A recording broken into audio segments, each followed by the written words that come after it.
സംസ്ഥാനത്ത് മഞ്ഞ, pink ration കാർഡുകളുടെ mustering പൂർത്തിയാക്കാൻ ഇനി 3 ദിവസങ്ങൾ മാത്രം.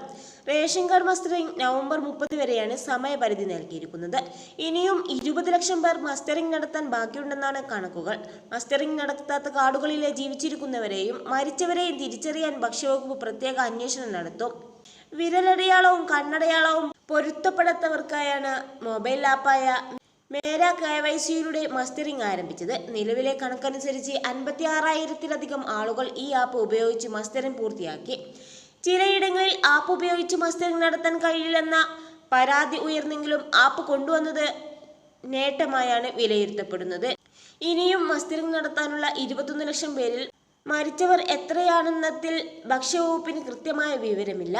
മസ്റ്ററിംഗ് ചെയ്യാത്തവരെയെല്ലാം റേഷൻ കാർഡിൽ നിന്നും നീക്കിയതിൽ നിരവധി ആളുകൾക്ക് ഭക്ഷ്യധാന്യം ലഭിക്കാത്ത അവസ്ഥയുണ്ടാകും.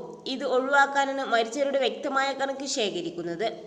റേഷൻ കടകൾ വഴിയാണ് മസ്റ്ററിംഗ് പൂർത്തിയാക്കാനുള്ളവരുടെ വിവരങ്ങൾ ശേഖരിക്കുക. പേര്, ആധാർ, റേഷൻ കാർഡ് നമ്പർ എന്നിവ റേഷൻ കടക്കാരുടെ സഹായത്തോടെ റേഷനിംഗ് ഇൻസ്പെക്ടർമാരാണ് ശേഖരിച്ച് പരിശോധിക്കുക.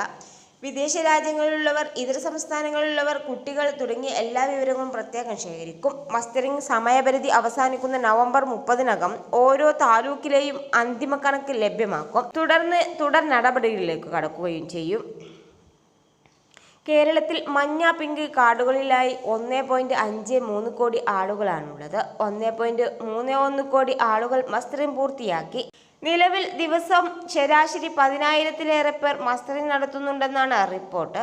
അർഹരായ വ്യക്തികൾക്ക് മഞ്ഞ, പിങ്ക് കാർഡുകൾ നൽകാനുള്ള നടപടിയും ഇതിനോടകം ആരംഭിച്ചിട്ടുണ്ട്. പൊതുവിഭാഗം വെള്ള, നീല കാർഡിലുള്ളവരിൽ നിന്നും പിങ്ക് കാർഡിലേക്ക് മാറാനുള്ള അപേക്ഷകൾ ഓൺലൈനായി സ്വീകരിച്ചു തുടങ്ങുകയും ചെയ്തു.